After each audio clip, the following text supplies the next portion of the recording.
тысячные шага.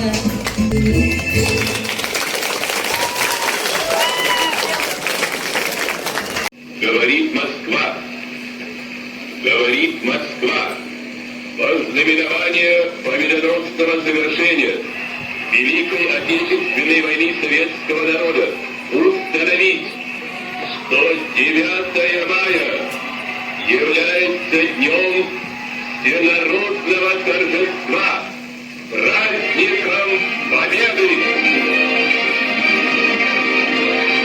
Пьют. И споет она для вас известную всем песню «Журавли». Давайте поддержим аплодисментами.